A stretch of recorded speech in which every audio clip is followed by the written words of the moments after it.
জামাত ইসলামী আছে, হেফাজত ইসলাম আছে, চরমনায় আছে, সারসিনা আছে, জৈনপুর আছে, আহলে হাদিসের ভাইরা আছেন, কওমি উলামা একরামের মাদ্রাসাগুলো আছে, আরো নানামুখী দাওয়াতি প্ল্যাটফর্ম আছে। বিচিত্র এবং নানাবিধ দ্বীনি প্ল্যাটফর্ম থাকার কারণে প্রত্যেক প্ল্যাটফর্মের কিছু অনুসারীরা তার ভিন্ন মতের প্ল্যাটফর্মের ভাইদেরকে একটু খোঁচা মারার জন্য প্রশ্নের সুরতে আমার কাছে কিছু আলপিন দিয়ে দিছে। উদ্দেশ্য যে ভাই, আমি আমার আরেক মুসলমান ভাই যাকে আমি প্রতিপক্ষ মনে করি, আসলে আমাদের কেউ কারোর প্রতিপক্ষ না। আশরাফ আলী থানভী রহমতুল্লাহ আলাইহির খলিফা হযরত মাওলানা আবরারুল হক সাহেব রাহিমাহুল্লাহ তিনি বলতেন, दीन के हर काम करने वालों को रफीक समझो फरीक ना समझो। যারাই আল্লাহর দ্বীনের কাজ করবে তাদের সবাইকে আমরা বন্ধু মনে করব, প্রতিপক্ষ মনে করব না। আমার একটা পথ আছে, আপনার আরেকটা পথ। আমি একটা উপায়ে কাজ করি, আপনি আরেকটা উপায়ে কাজ করেন। উদ্দেশ্য আমাদের একটাই, আমাদের সবার বন্ধু আল্লাহ আর আমাদের সবার শত্রু শয়তান। এটা নিয়ে আমাদের কারোর মধ্যে কোনো মতপার্থক্য আছে? যত সিলসিলা আছে, যত দরবার আছে, যত দ্বীনি দাওয়াতি প্ল্যাটফর্ম আছে, যত চিন্তার মুসলমান আমরা এখানে আছি, আমাদের বিভিন্ন বিষয়ে মতপার্থক্য থাকলেও আমাদের মূল বন্ধুকে, মূল শত্রুকে এটা নিয়ে কোনো ভিন্নমত আছে? শুধু পার্থক্য হলো যে আমাদের শত্রু ইবলিস, তাকে দমন করবার জন্য, তার শয়তানি বন্ধ করবার জন্য কে কোন উপায়ে কাজ করব। আমাদের বন্ধু আল্লাহ, তাকে খুশি করার জন্য কে কিভাবে চেষ্টা করব, এটা নিয়ে আমাদের মত পার্থক্য আছে। আপনি বলেন এক নিয়ম, আমি বলি আরেকটা, উনি বলেন আরেকটা, আমাদের নানাবিধ মত আছে, আমাদের মূল বিষয়ে কোনো মত পার্থক্য নাই। তাহলে আমরা একে অন্যকে খোঁচাখুচি করলে এটা কি দ্বীনের কাজ হবে না দ্বীন আরো ক্ষতিগ্রস্ত হবে? আল্লাহ তাআলা আমাদেরকে বুঝার তৌফিক দান করুন। ভাইরা আমার, একটি উদাহরণ আমি বিভিন্ন সময় দেওয়ার চেষ্টা করি। কোথাও যদি একটি সাপ চলে আসে, বিষাক্ত সাপ, বিষধর সাপ, সেখানে আমরা ধরেন 4-5 জন মানুষ আছে, ধরুন এই স্টেজে আসলো একটা সাপ, ওদিক থেকে আসতেছে, আমরা দেখতেছি স্টেজের দিক। এখন আমরা কয়েকজন মানুষ এখানে স্টেজে আছি, সব আলেম ওলামা, একজন জোনপুরি, একজন চরমনা, একজন জামাত ইসলাম, একজন আহলে হাদিস, একজন আরেকটা। এখন সাপ আসছে দেখে আমরা সবাই একমত যে সাপটা আমাদের শত্রু, আমাদেরকে ছোবল দিবে, বিষধর সাপ আমাদেরকে মেরে ফেলবে। অতএব এই শত্রুর শত্রুতা বন্ধ করার জন্য আমরা সবাই একমত, নাকি? কেউ বলে না এই সাপ আল্লাহর ওলি, সে এসে বিসমিল্লাহ বলে ছোবল দিবে, তাকে সুযোগ দেওয়া হোক, এটা বলবে কেউ? সবাই বলবে আমাদের শত্রু। এরপর নিজেদের মধ্যে মতপার্থক্য দেখা দিল। ভাই বলতেছেন এই সাপ, এই বিষাক্ত সাপের ক্ষতি থেকে আমরা স্টেজে যারা আছি, আমরা যদি বাঁচতে হয় তাহলে আমরা আশেপাশে একটা লাঠি খুঁজতে হবে শক্তিশালী, প্রয়োজনে ক্যামেরাম্যানদের ক্যামেরার একটা ডাট ব্যবস্থা করতে হবে, দিয়া ওর মাথায় বাড়ি মারতে হবে, তাহলে সে শত্রু শেষ হয়ে যাবে। এটা উনি বলতেছেন। শত্রু দমন করতে হবে কি দিয়া? লাঠি দিয়া। সাইফুল্লাহ ভাই বলতেছে না, লাঠি দিয়া দমন করলে হবে না। আপনার মাথা ঠিক আছে ভাই, লাঠি দিয়া মারতে গেলে তো কাছে যাওয়া লাগবে, তখন তো সে ছোবল দিয়ে দিবে, তাহলে কি করতে হবে? সাইফুল্লাহ ভাই বলতেছে এখানে ডিউটিরত পুলিশ ভাইরা আছেন, জেলা পুলিশের ভাইরা আছেন, ওনাদের হাতে পিস্তল আছে, তাহলে যে কোনো একজন পুলিশ ভাইকে বলতে হবে ভাই পিস্তলটা দেন, আগে সাপ মারে লই, যান বাঁচাই।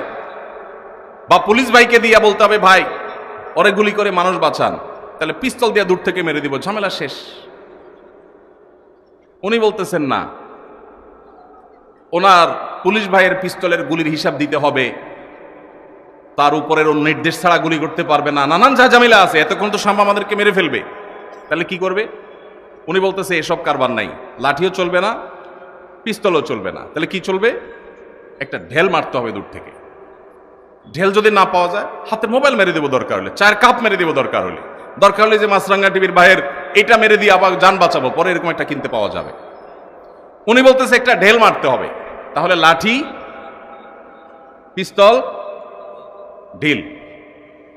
পাশের ভাই বলতেছে ভাই ঢিলা একেবারে সই করে মারা এত সহজ কাজ না, আমরা তো কেউ প্রশিক্ষণ প্রাপ্ত না, একটু এদিক সেদিক হলে তো ছোবল মেরে দিবে, তাহলে কি করতে হবে? উনি বলতেছেন যে একটা লম্বা তরবারি খুঁজে পাওয়া যায় কিনা দেখতে হবে। বাকিরা বলতেছে ভাই তরবারি এই যুগে কোথায় পাবে, আপনি কি বলেন এসব?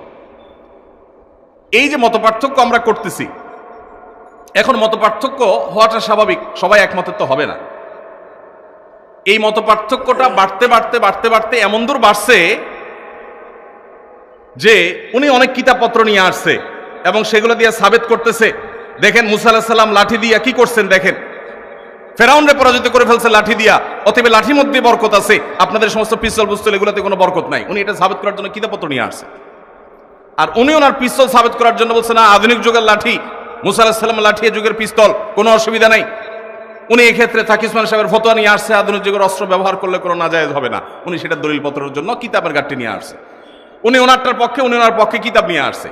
সবাই যার যার কিতাবপত্র নিয়ে দলিলাদিল্লা দিয়া প্রমাণ করতেছে, বাহাস হচ্ছে, বিতর্ক হচ্ছে, আমারটা ঠিক তামারটা ঠিক, এরটা ভুল আমারটা সঠিক, এটা নিয়ে বিরাট বহস বিতর্ক হচ্ছে। আমরা যারা আম সাধারণ মানুষ আছি, আমরা কিছু ওনার ভক্ত, কিছু ওনার ভক্ত, কিছু ওনার ভক্ত, কিছু ওনার ভক্ত, আমরাও কয়েক ভাগে ভাগ হয়ে গেছি। ভাগ হয়ে আবার বলতেছি না আমার হুজুরটা সঠিক আর বাকি সব দালাল। এরা মূলত সাপের দংশনে সবাইকে হত্যা করতে চায়, এরা ইহুদিদের দালাল। এখানে আসছে মূলত তারা আমাদেরকে দংশন করে শেষ করবার জন্য। এই জন্য সাপ মারার যে আসল বুদ্ধি সেটা সে গ্রহণ না করে সে চিপা চাপা এই সমস্ত ছোটখাটো আজাইরা বুদ্ধি দিয়ে বেড়াচ্ছে। এই লোকটা আসলে ষড়যন্ত্রকারী। এটা করতেছে কারা? আমরা আম পাবলিক যারা, তারা। সাপ তো নিশ্চয়ই অপেক্ষা করবে যে এদের বহস বিতর্ক চলতেছে, যেহেতু এগুলো শেষ হোক তার আগে আমি কিভাবে দংশন করব। কি বলেন? সাপ অপেক্ষা করবে না?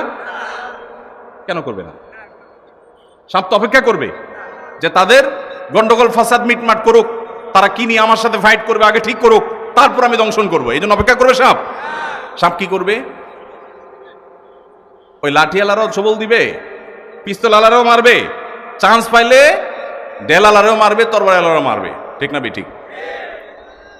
শত্রু চিহ্নিত, শত্রুর শত্রুতা নিয়ে কোনো মতপার্থক্য নাই।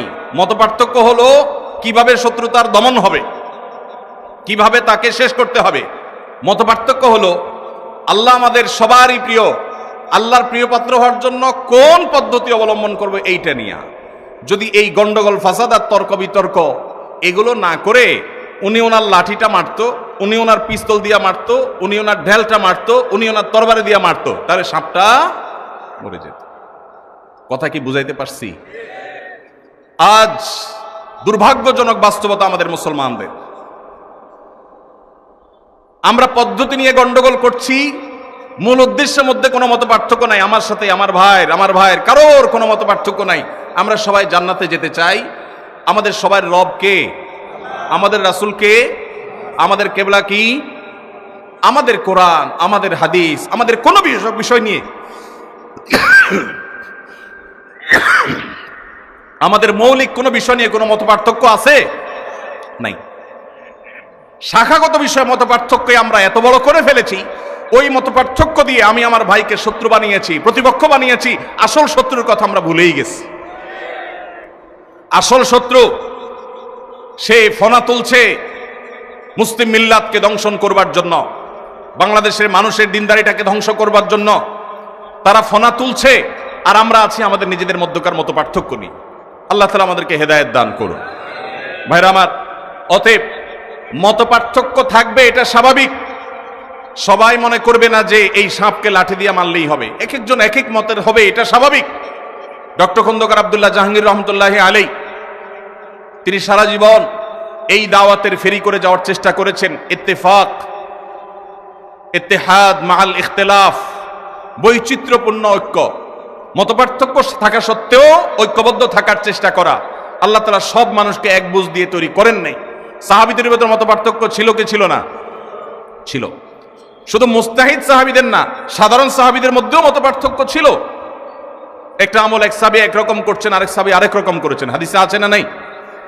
কিন্তু সাহাবীরা কেউ কারোর বিরুদ্ধে গোষ্ঠী উদ্ধার করতে, মাসআলাগত কারণে, ফিকহি কোনো বিষয় নিয়ে, দ্বীনি কোনো বিষয় নিয়ে তারা কারোর বিরুদ্ধে আমাদের মতো এরকম একে অন্যের শত্রুতায় তারা উপনীত হন নাই। আল্লাহ তাআলা আমাদেরকে হেদায়েত দান করুন। এই কথাগুলো এই জন্য বলা ভাই, যে প্রশ্ন আমার কাছে আসছে সেটা এখান থেকে আরো কয়েক গুণ বেশি হবে। প্রশ্নগুলো বাছাই করে করে বাদ দিতে হয়েছে, কারণ এগুলো আমার কাছে মনে হয়েছে প্রশ্ন না, এক একটা আলপিন। এটা দেয়া হয়েছে এক হুজুরের মুরিদ প্রশ্ন দিয়েছে আরেক হুজুরের মুরিদরে আলপিন দিয়ে খোসা দেওয়ার জন্য, যে হুজুর এদের এই আমলটা নিয়ে একটু ইখতিলাফ আছে, তো আপনি বিষয়ে দুই কথা বলে একটা খোসা দিয়ে দেন, আমি তো দিতে পারতেছি না, আপনার হাতে একটা আলপিন দিলাম, আপনি একটা দিয়ে দেন। এটা কি দিনদারিতা? আল্লাহ তাআলা আমাদেরকে হেদায়েত দান। ভাইরা আমার, জান্নাতে আমরা কে যাচ্ছি গ্যারান্টি কি আমাদের কাছে আছে? আমি যেটা বুঝছি সেটাকে আমি সঠিক মনে করব 100 বার, এবং সেটা দাওয়াত মানুষকে দিব, সেটাও ঠিক আছে।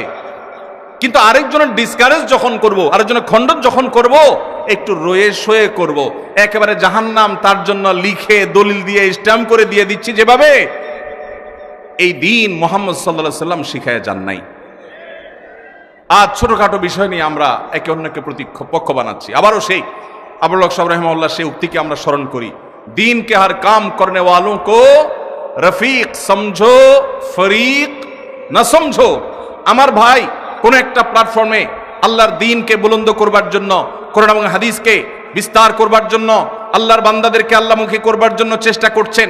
আমার কাছে মনে হচ্ছে এই পদ্ধতি খুব বেশি ইফেক্টিভ না, আমার কাছে মনে হচ্ছে তিনি যেভাবে করছেন তাতে কিছু ভুল ত্রুটি হচ্ছে। এরপরেও তারও যেহেতু উদ্দেশ্য ভালো, আমি তার প্রতি সহযোগিতাপূর্ণ মনোভাব থাকবে। সে আমার বন্ধু হবে, শত্রু হবে